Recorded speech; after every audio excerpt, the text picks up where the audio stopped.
If it's Erev Shabbos Kodesh, this must be a Rischa Daraisa. I'm here with Rav Yosef Gabriel Bechhofer. It's a very personal show today.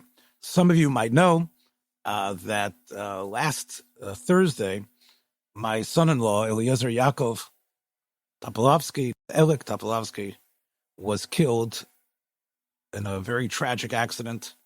He was on his way to work, and approximately 7:30 in the morning, on the George Washington Parkway in Virginia, that was the route from his home in Frederick, Maryland, to Washington, D.C., a tree fell. There was not a storm that was blowing down trees. It was this tree. And as he was driving in his Tesla car that he was very proud of, the tree landed on him in the car. He leaves, of course, not only my daughter, but two children, Caleb 6 and Bria 4. Less than 2 days before this, I was in contact with Elik through his favorite means, which was through texting and email. Actually, email was somewhat unusual for him. And he sent to the program this email, and I'm going to read it to you in its entirety. And we're going to try to do what he wanted us to do. And you'll see what I mean in a minute. Hi, taking any suggestions for the show? Well, we always do. I thought this could be an interesting debate, as I myself felt conflicted. Elik knowing that our show is always better, Rabbi Yosef, when there is a debate. I think people have talked about the fact that we've been agreeing too often. But Elik himself felt conflicted. Would love to hear you discussing this. Well, Elik, from where I'm sitting and my belief system is, I think you are. And I hope you will love this. I hope you will love us here as discussing this. Context. The other night, Israel launched a massive raid into Lebanon, extracted a gravesite under heavy fire, and returned home, hoping it was the remains of pilot Ron Arad from 1986. Now, Elik included, and I'm going to read you them, the quotes from both Bibi and the wife of Arad, disagreeing with each other, ! From Elik. I've also included for you a more detailed description of the mission, the ties to Tanakh, and the story of returning Yosef's bones to Israel for burial from Egypt. This was Elik was not a scholar, and he did not go to yeshiva past high school at the Berman Academy. But in his mind, he connected this to the sort of Mesiras Nefesh that seems to be involved in Atzmas Yosef. This is Elik again. The heroism of these 18 and 21-year-olds risking their lives for honor and principles. But the risks. This is not the first time. I recall at least two other major stories as recently as the Gaza War, where we infiltrated both Lebanon, looking for Arad's body, and Syria, looking for the great spy Eli Cohen's body. Elik was an extremely proud Jewish person and very so proud about the state of Israel and its victories and what it could do. So much to unpack here. Number one, we're going to read the quote from Bibi, affirming the authenticity of the story. Quote from his wife, pleading with Bibi not to do this. One more post with some more details on the mission, the risks and real-life dangers. I obviously tried to call Elik almost immediately after this, but of course this was what he felt that Rischa Daraisa perhaps could handle. We'll start with first one here, which is Bibi's statement. Our heroic fighters set out tonight on a special operation to locate and return the navigator Ran Arad, who fell into captivity in Lebanon about 40 years ago. For long years, we have been engaged in this mission without respite. The operation carried out tonight did not yield the findings we were seeking, but the commitment of the State of Israel and my commitment. Here's a little bit of a Netanyahu sort of talks like this. I think so, right? The commitment of the State of Israel and my commitment to completing all the missions to retrieve our captives and missing persons is absolute and unwavering. So it was, and so it shall be.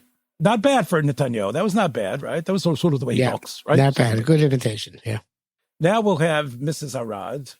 Temi Arad, the wife of missing Israeli pilot Ran Arad, who disappeared over Lebanon in 1986, wrote today, after the IDF carried out a special operation in Lebanon to try to locate his remains. We, like the people of Israel, saw the reports in the media. We had great luck last night. After this night, we understand that our words until now were not understood by the decision makers, and therefore it's important for us to clarify.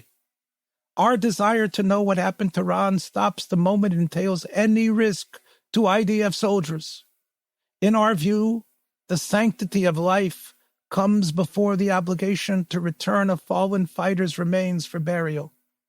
This is our worldview, also with regard to our loved one who disappeared about 40 years ago. We as a family have stated more than once that we oppose actions that would endanger soldiers. Therefore, we wish to address the Prime Minister of Israel and say, we thank everyone engaged in the intelligence activity concerning Ron. We appreciate the commitment of the State of Israel.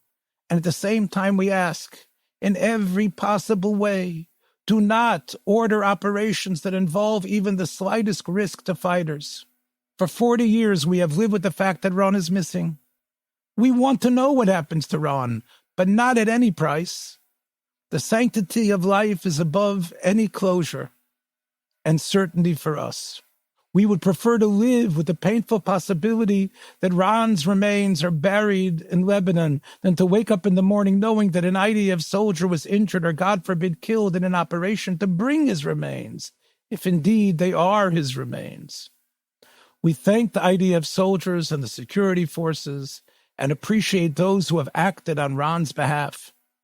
And we ask that our request to sanctify life be respected. They appended to this appeal a beautiful photo that of Ron and a child riding on his shoulders. A child a little bit younger than the orphan that Elik has left, my granddaughter Bria. Now, I did try to call Elik immediately, but my response on Monday was hello. Great suggestion. I've done a show about this topic before, my good friend Rabbi Kalman Warch, but we could revisit it. Elik's last words to me were, okay, interesting ripple. I thought that the wife came out explicitly condemning or requesting Israel not to do this. Up until her statement, I was so proud that we are even still trying. Elik's pride in trying. And we are still trying, which is, of course, his unity with the soldiers of Eretz Yisrael. We had a lot of interesting conversations with the Mar Makomis, Rabbi Yosef Haloi Doverhu. And I think that let's try to, Elik, to hear about this. It's obviously the idea of the conflict of a grieving wife, the importance of the sanctity of life. There is so much here that I think resonates. Let's talk about what we think might be the approach here. As Elik said, I'm proud of Klal Yisrael that we are trying, and it's possible that Kisoriso Emel Vatuchal is not necessarily to win. It might be to actually be able to be there to try, that you are able to see it in your Yechoilis, not necessarily being Matzliach, and that is definitely what Yisroel could be. I'd like to express my empathy and my sympathy and tanchumin for this tragic event and this terrible loss, and especially seeing this last email and hearing from you over the past few days about your son-in-law, how fine a person he was, and how significant he was, of course, to you and your family. And I think he had a significant job also, and he was obviously a very special person. So we don't know why Kosh Baruch does what he does.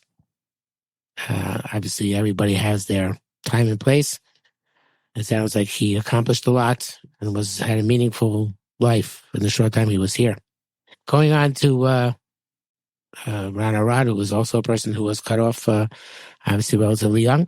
I think that it's a davar pashut that Mrs. Arad is correct, 100% correct. That it's not saying we should normally expend any potential danger upon, and that it's not anything which halacha would sanction, let alone require, except that there is a concept of morale.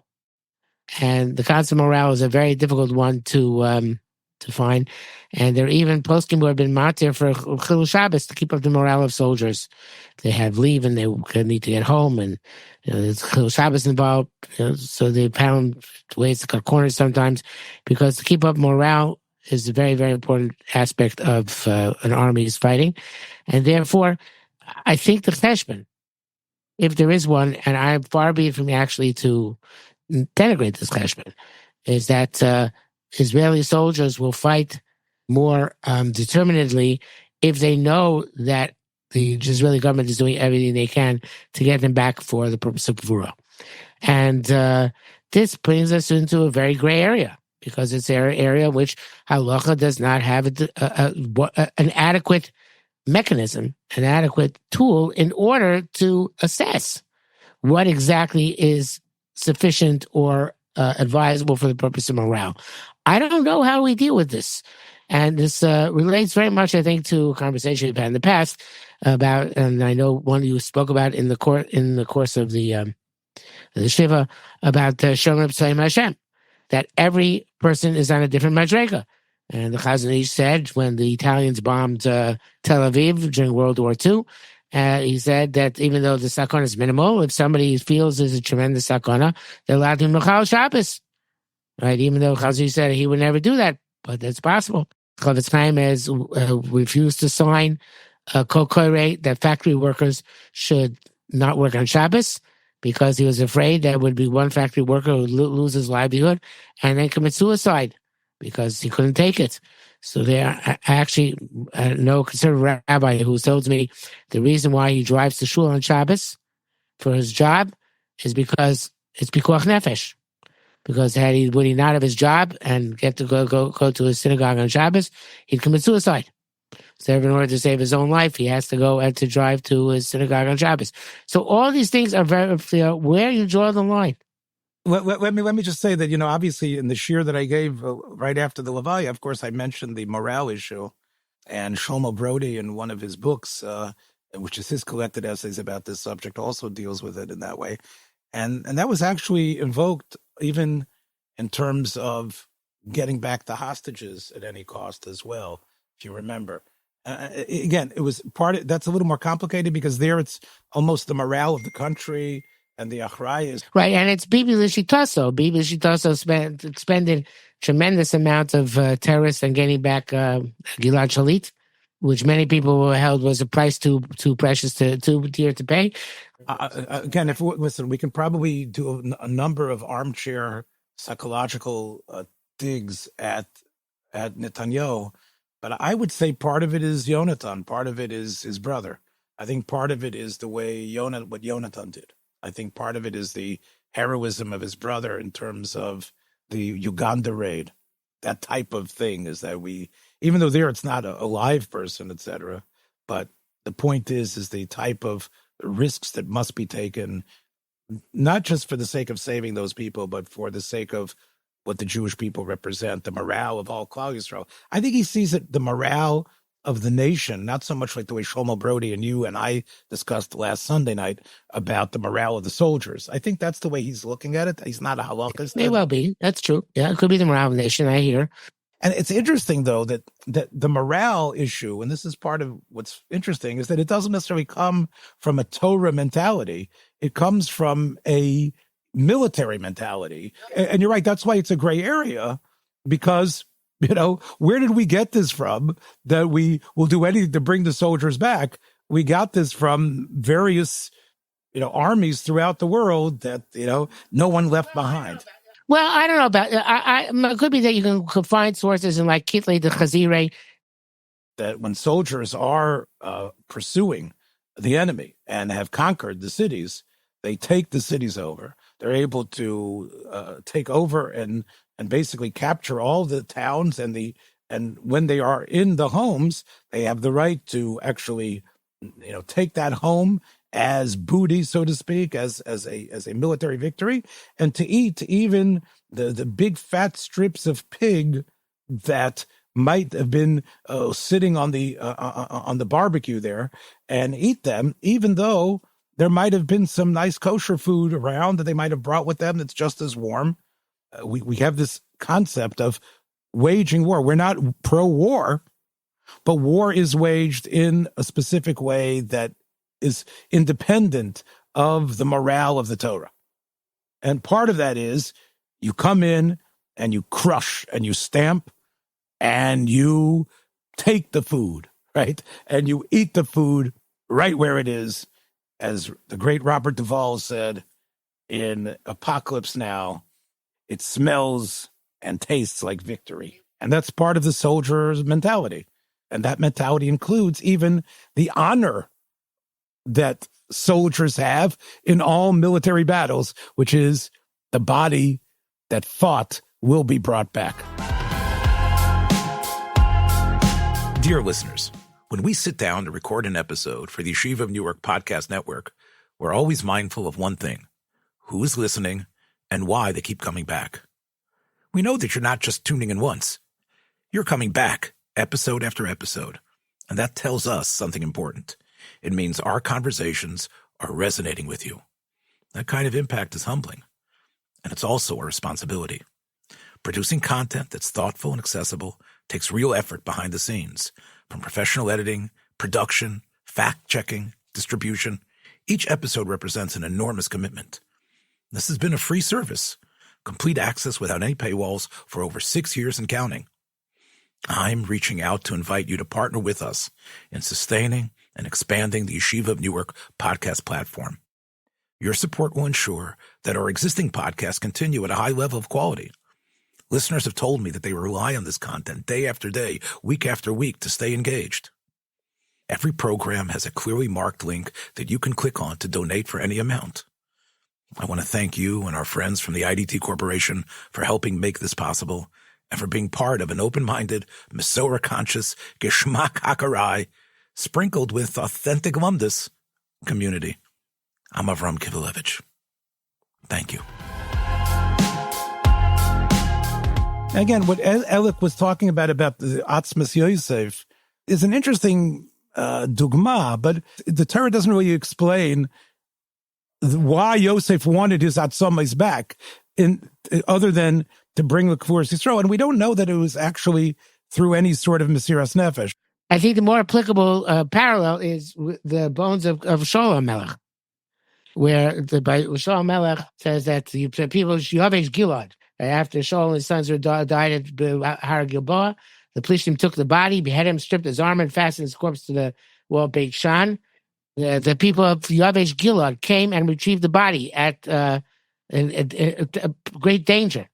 And years later, David HaMelech got the bones of Shaul and Yonah's son from Yavesh Gilad and buried them somewhere else. But the point is that people of Yavesh Gilad actually took great personal risk in order to get Shaul HaMelech's bones back from the Plishtim. So there is precedent.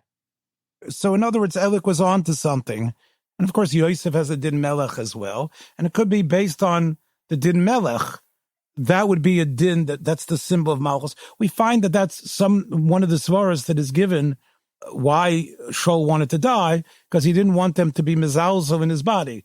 In other words, and that would have been itself a tremendous morale blow when the Shmua came out that what they had done to his body.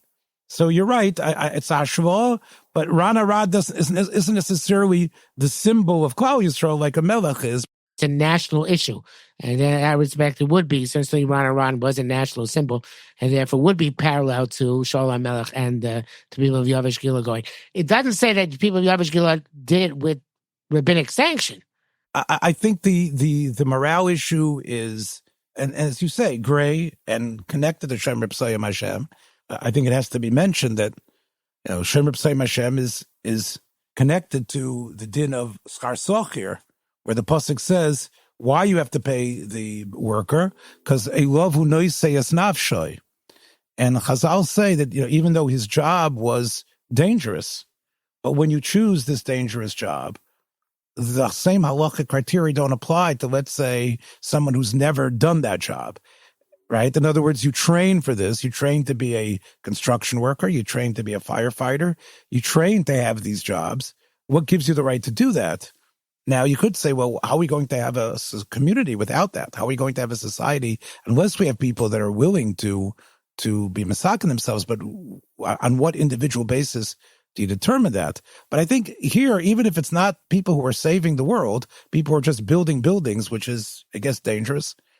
But once that becomes your miktsaya, then those gedarim don't apply.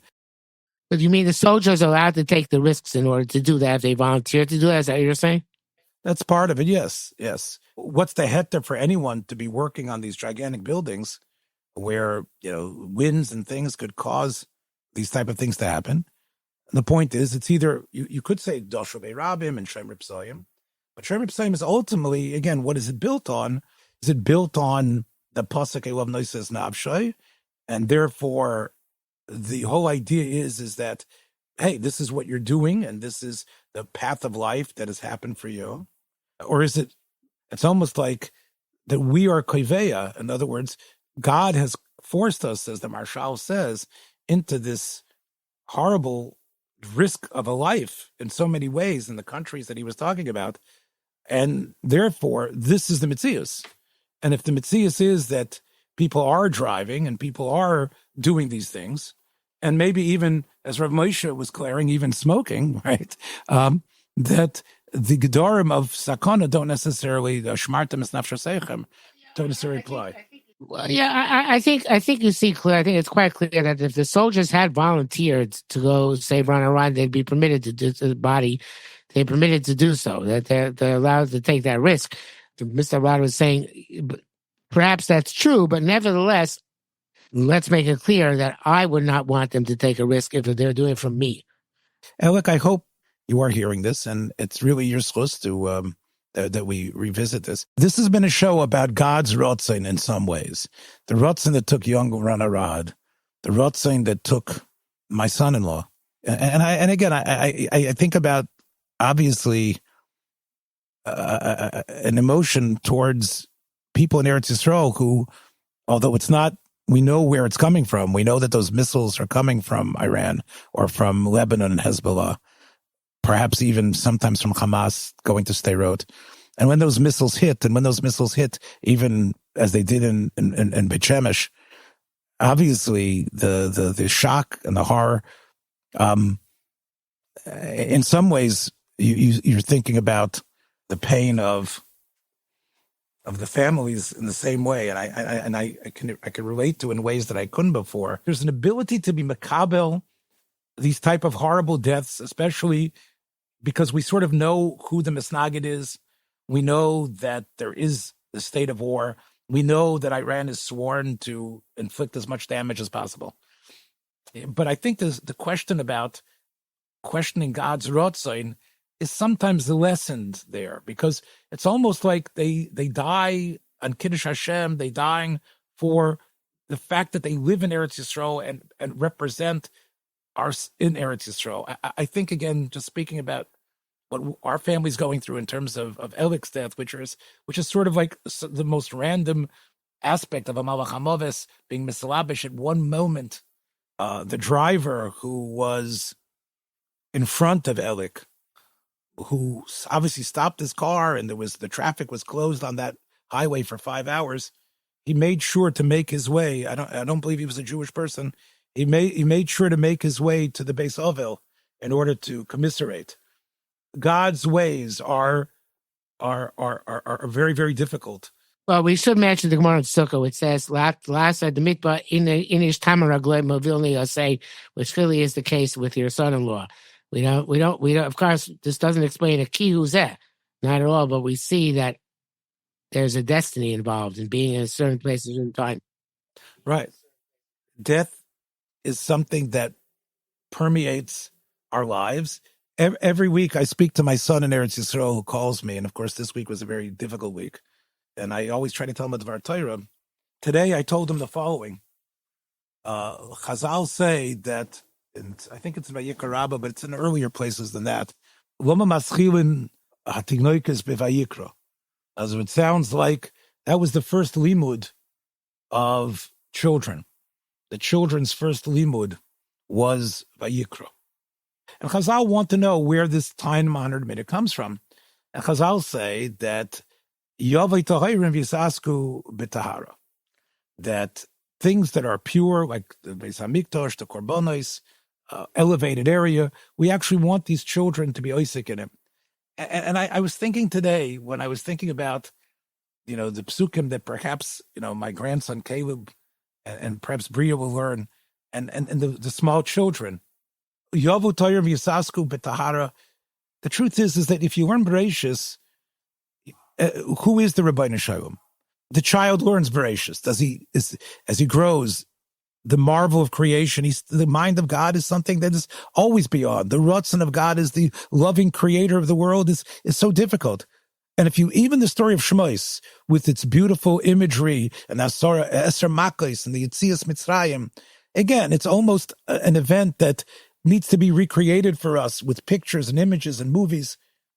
But Adam ki Yaakov michem oilel Hashem, that's something which, even though the child says it like a parrot, this is something that will be part of his life of hakrova of everything. Adam ki Yaakov michem oilel Hashem. That, in a way, is almost like the basis of an idea that can get entrenched in a person, even at the youngest of ages, because it, in a way, explains so much of the things that we go through life. The things that we need to do for our children, the things that we have to give almost everything for the Rabbeinu Shalom as an oila. Adam ki Yaakov michem, and we bring it out from ourselves. If these are the first psukim a child learns, they can somehow, perhaps Chazal knew maybe what they were talking about in terms of the roshim they can make to be ultimately makabel. If you learn Bereshis, you say, then God, you God who created such a beautiful world, why does these terrible things have to happen? The Rabbeinu Shalom, you took us out of Mitzrayim. Why am I in this Mitzrayim that I'm having right now? But if you start with Vayikra, if you start with those psukim, then what's being entrenched in the person is fealty, is devotion, and yes, the korban oila, that almost even everything. And when a person is taken, and especially we realize how much we have to be makabel for the Rabbeinu Shalom. Rabbi say that's the end of this season. We'll be back in a few weeks. We wish everybody, if they can, to have a chag kosher, a sameach. First of all, we always end the season with a plug for the support of Rischa D'Oraisa, the support of the channel, the support of the Yeshiva of Newark podcast, especially because I don't know how many of our listeners know that Reb Avram has suffered a debilitating accident and is presently not working at our old sponsor, A&H, for those of you who have the great succulent sausages. And also, if you are interested in giving money, please go to the Pardes website in Maryland and see if you can give for the Almana and the Yisayimim. You can go to kehilatpardes.app.neoncrm.com. A fund has been developed for the Topolosky family, And as it says here, all donations made through this page will go directly to supporting the bereaved family during this incredibly difficult time.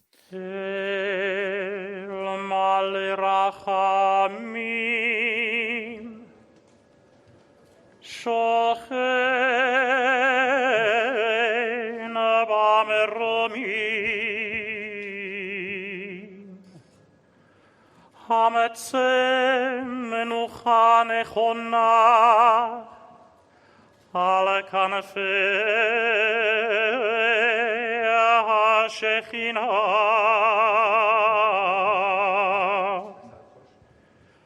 במעלות קדושים וטהורים כזוהר הרקיע